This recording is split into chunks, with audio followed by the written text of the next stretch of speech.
guys, this is Mary. So today I'm going to be talking about Netflix's Anne of Green Gables adaptation, Anne with an E, obviously based off of the Ellen Montgomery book. This adaptation was not a good adaptation. Like, let's be honest here. It was probably the Percy Jackson of adaptations. It followed like the general basic storyline. There were just so many things that were added and cut and changed, and like it's fine. It's like fine to some point because I know it's an adaptation, things are going to be changed, but the way this series was dealt with was just like, I don't want to say disgrace to a series, but I don't know if it's the way Ellen Montgomery would want the series to go as an adaptation. I felt like the 1985 adaptation was such a better adaptation than what the Anne with an E one was. So, but that's just my bias towards the 1985. I love that adaptation. That is such a great adaptation. But let's get started with the Anne with an E adaptation. I believe I would probably give it on an adaptation scale about 2.5 or 3 out of 5. It was obviously not that good an adaptation. I will give you the things I like and dislike in this video. On a scale of 1 to 10 of how much I enjoyed it, it was probably like somewhere between a 5 and a 7. I couldn't stop watching it, but that's because it was 7 episodes only, and it was I just wanted to see how this story kind of like ended, how this ended, because it did not follow the book very well. But let's get started on what things I did and did not like. The first thing you gotta always watch out for is the actors. Now, the actors are usually older than the characters they're supposed to be playing. No matter what, like, TV show or movie it is, the actors are usually older than the characters if it's not like a kid's show. That is what happened in the 1985 version. Megan Follows was 17 and she was supposed to be playing 12. But the actors were actually the characters' ages, which I found very nice. I found it very reassuring that people in Hollywood really felt that these characters should be this age. And not only were these actors the ages of the characters, they played the characters really, really, really well. But the writing was something that was lacking. But I will get to that later. So one of the first things I liked besides the characters was Anne teaching herself division when she was little, or when she was younger and she was in the orphanage and she was in all these different houses. She didn't get a chance to really go to school, so after her first day of school, she teaches herself division because she sees the little kids doing long division and she gets scared because she knows one day she'll have to do that. So she's just practicing on her own. She sits down with her slate and says, this must be the opposite of multiplication. That's one of the things I really liked about the adaptation, how she taught herself, like, things like that. I liked the addition of feminism in there. They talk about education, and like there's this progressive women's group, this progressive mothers unit that believes that women should have higher education, and that's something they deal with a lot through 3 books in the Anne of Green Gables series. It's the first 3 books because Anne is really focused on education, But the adaptation made it more of like today's kind of thing where they're dealing with where they're kind of dealing with the backlash and the writings of feminism while still keeping true to that time period. One of the things I don't like about this series, I really hated this, was Marilla sending Anne away, and this was not like, we just want a boy, like blah blah blah. This was when Marilla couldn't find her brooch.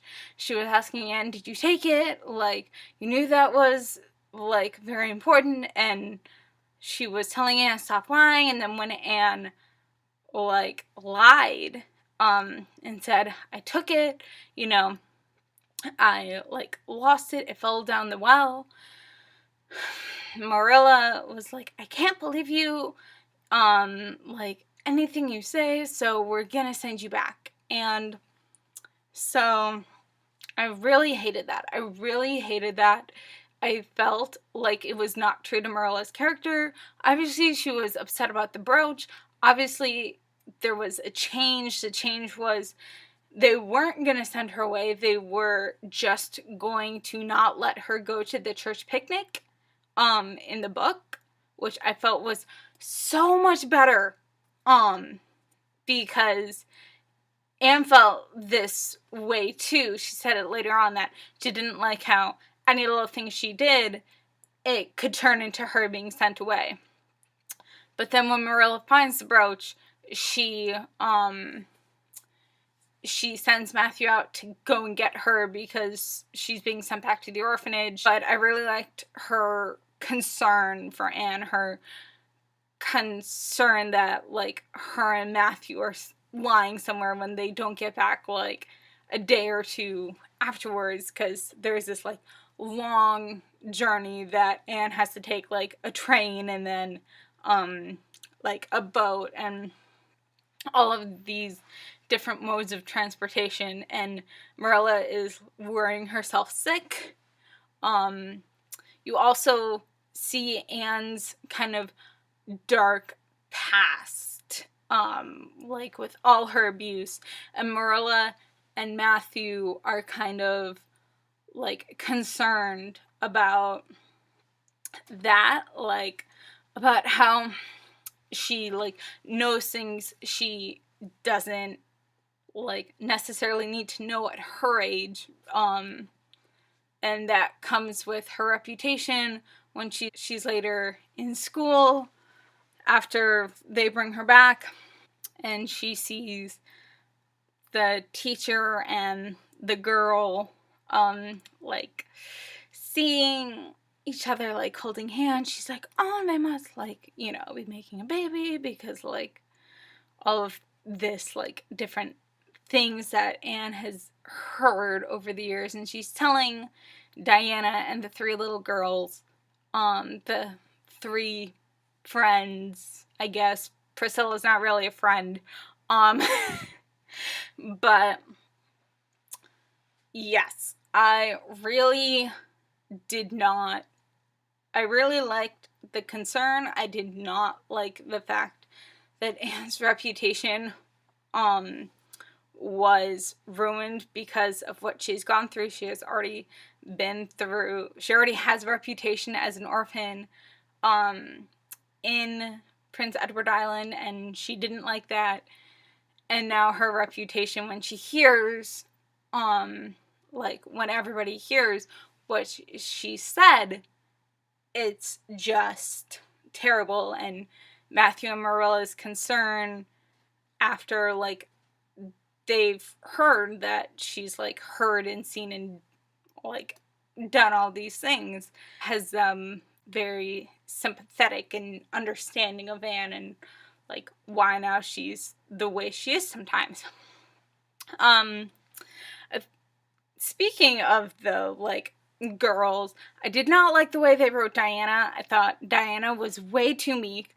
I thought the three girls' personalities, Diana's friends, were totally like off point. Like The girls are just, like, not written, like, as they should be. Diana is more of keeping Anne to the side than, and her three friends to one side. Like, they all eat together, they all, like, share food and stuff. But, like, whenever Anne says or does something that the other three girls doesn't like, Diana is like, let me just see how I can, like, smooth things over. Which is not the way it's supposed to be. Diana is only supposed to be meek around, really, her mother. But the thing that kind of makes up for it is later Diana's like, I don't care if people, like, think I'm friends with Anne. I don't care what people say, which makes up for it, but the way the three girls' personalities was and the way Diana's personality was in the beginning was just such an off-putting thing for me. I just hated it so much. I didn't like how they brought characters to the front. Like, I didn't like how they added characters. I didn't like how, like, Priscilla's brother was, like, brought to the front. I didn't like how they, like, spent so much time on Anne's, like, rivalry, I guess, with the farm boy, Jerry, who, like, spoke French and who was the hired disabled boy. Bringing background characters to the front is not always a good idea. Sometimes it is, but most of the time when you have to focus on other things, it is not. So the way they brought back characters to the front and kept some, like, important characters to the back was kind of, like, not very, like, good, I thought. I liked the humor. The humor was kind of funny. Like, I liked the way Anne's way of talking. Some of the things the characters said were funny. That's throughout all the episodes, but really it was more of a darker tone because of that, because of the way they keep showing flashbacks of Anne's previous life before the Cuthberts, before her life changed dramatically, which I didn't necessarily like it, because Anne of Green Gables, yeah, she has a dark, like, past, but it's not something that's shown a lot, and like, now, in these times, I think they were trying to show that, you know, a book can be happy, but it also can be gritty. But I don't think a lot of people needed to see that. I don't think that should have been a part of this series. We already know she had a tough childhood. I didn't really need to see that, but that was just me. The last thing I liked was her being Anne Cuthbert, that she signs the Bible that Matthew and Marilla have, Anne Shirley Cuthbert, which is what she calls herself at school. She calls herself all the time. I liked that because I always wanted that to happen. I never kind of wanted it just to be Anne Shirley, though I love Anne Shirley. I always wanted it to be Anne Shirley Cuthbert. So that's what I really liked. The last two things I liked were, they kept the writing circle in, which really isn't that important, in the first book. But it shows her love for writing. They kept it, like, as a 3-minute scene in, like, the 3rd or 4th episode. But I liked how they kept it in. That is one of the things that I always wanted kept in, but, like, nobody really ever found important. But if you go on the future books and future seasons, you see that Anne wants to be a writer, that this was a really important thing to her. And the last thing, I think, is one of the most important things.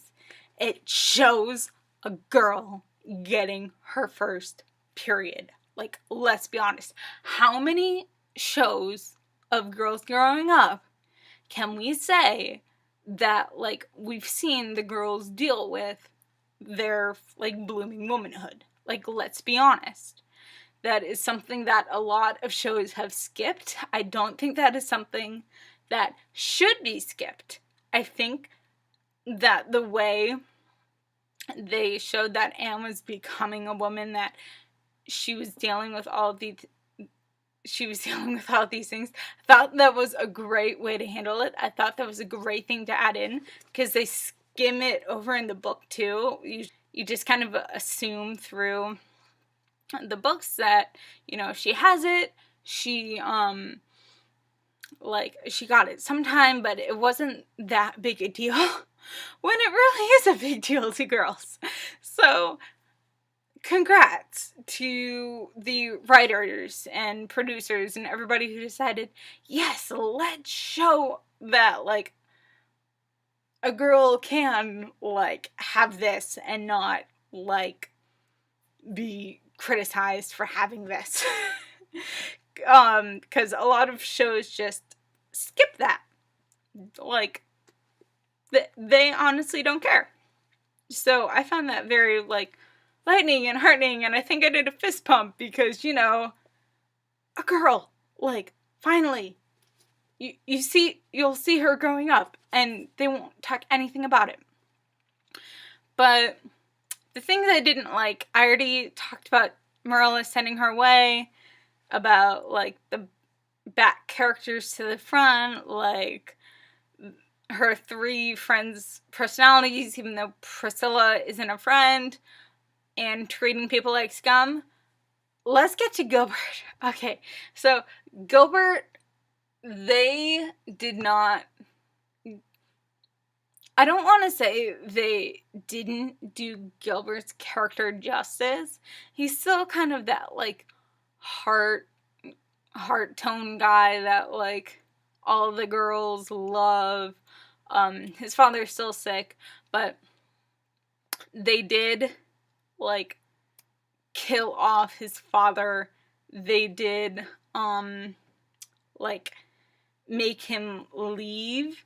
The only thing I liked about Gilbert in this is Gilbert's hard eyes for Anne. Like, you can literally see throughout every scene him and Anne are in and talking, besides, like, 1 or 2 scenes, his, like, eyes literally turn into hearts. Like,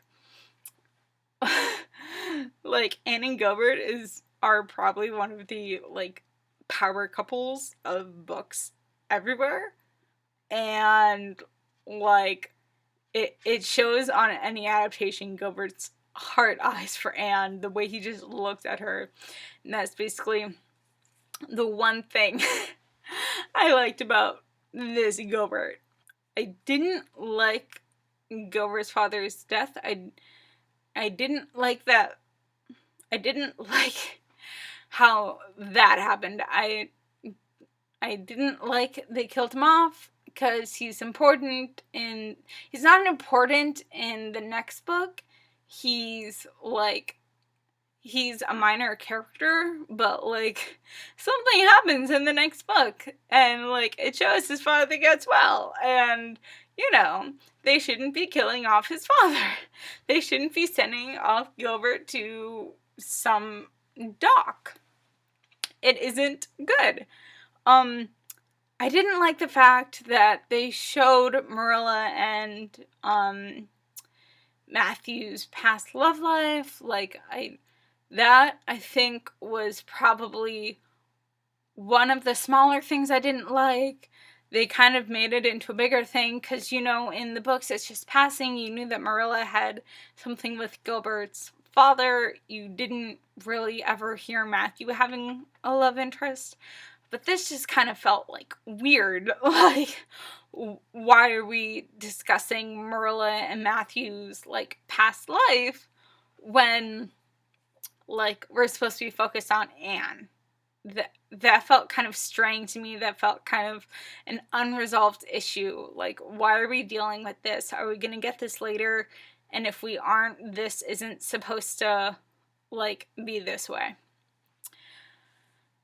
I hated the fire. I hated how they set one of the girls' houses on fire. I thought that was a stupid thing to do. I thought that pulled away majorly from different events that could have happened in the book.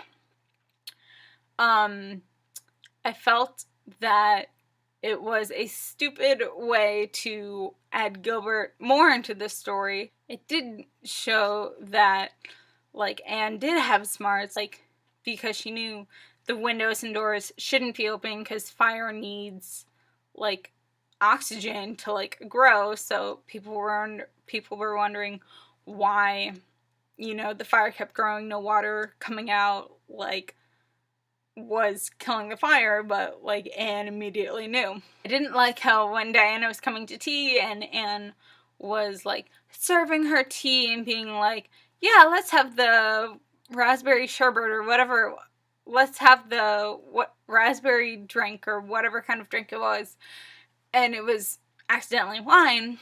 Anne had some too, and she was like, yeah, this tastes different than, like, what I had when I was writing my name in the Bible. But, you know, like, that's not supposed to happen. She's not supposed to have anything in the book. She's not supposed to get drunk. This isn't, like, she should have known. It just isn't the way that something is gonna go. I don't think that should have happened. That should have stayed the way it was. It should have shown that Anne was more responsible. She's already been treated like scum in the town for, like, being an orphan and for what she said about the teacher and the student. The only redeeming factor was the fire when, like, she had this Marcy do stuff. That was the only thing. And then she goes and gets her friend drunk along with herself when she knows it tastes different. Like, why is it tasting different?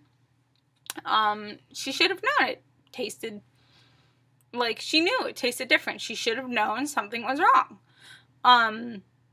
I didn't like how she skipped school. Like, if you've read the books, you know that part where she just kind of, like, comes home, she doesn't want to go to school. She just skips school. Like, that's it. She just skips school. She decides after, like, a certain point, yeah, I want to go back to school, and then she just skips school. The last thing I kind of didn't like, is the last 2 episodes, I believe, Matthew's crops have gone down in a boat, like, they're not coming, so he has no way to, he has no way to make any money, so he mortgages the farm, and the Cuthberts are poor. Marilla and Anne are doing everything they can to keep the farm going, but, like, they can't do everything, and Matthew has a heart attack or a stroke or something, and he's in bed, and it gets to the point where Anne and Jerry, the stable hand boy, like, who have been butting heads all of this time, are going to town to sell some stuff, and Matthew pulls out a gun, like, gets out of bed and pulls out a gun, and is loading the gun, and just as someone, like, comes in and sees him with the gun, he drops everything, and Marilla finds it, and I just did not like the fact that they were, like, going to have Matthew kill himself. Like, in what world do you think that's a good idea? Like, let's be honest. 1, it doesn't follow the books at all. And 2, what made you decide to do that? Like, why do you do that? That makes no sense. Like, some of the things the writers did, I felt like I should just, I felt like were just some of the stupidest decisions that a writer could make. Like, the fire, the, mortgaging the farm, and, like, the writing. Like, let's be honest. Some of these things were not good. And this is not just my bias towards the 1985 version. This is someone who has seen the 1985 version, has read the book, has heard great things about Anthony, and then watches the show and is very disappointed because all of these changes, all of these things have been made, and you're just like, why are all these things happening? Why is this writing bad? Why is this, like, a darker tone?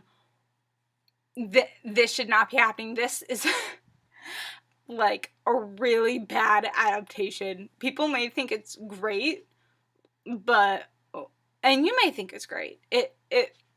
If I hadn't read the book, I would probably think, maybe, like, it is a good show. But honestly, if you've read the book, it is probably one of the worst adaptations you have ever seen. Like, and that's saying something. It did not do Montgomery's book justice. It kind of ruined the book. People are going to see the show and then read the book, and I don't know what they're going to think, but they're going to think, this is not what it's supposed to be. I believe this show shouldn't have gotten the praise it did in terms of an adaptation.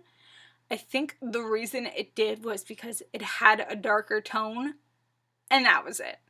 Like, people want darker stuff now, but, like, Ellen Montgomery's books are not dark. They should not be treated as dark. They should not be added as dark. That was my major problem with it. Dark, dark, dark, no. Along with adding things and making major decisions that should not be in there. It was a terrible adaptation. Let's be honest. You may like it, which is great. This is just my own opinion. And I got really riled up during this. I'm very sorry. I just did not like this adaptation. Yeah. And on that note, I will see you guys sometime soon. And yeah, bye.